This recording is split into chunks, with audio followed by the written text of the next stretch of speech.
ഖദീജ റഹ്നാൻ. വീട്ടിൽ വിളിച്ച പേര് റഹ്ന.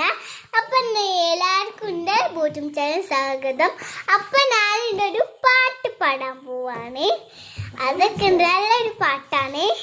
എനിക്ക് നല്ലോണം പാടാനൊക്കെ അറിയാം. നല്ല ആദ്യമൊക്കെ പാടും. പിന്നെ ഇതൊക്കെ പാടാൻ ഇഷ്ടമുള്ള പാട്ടാ പാടും. പാടട്ടെ. കണ്ടോട്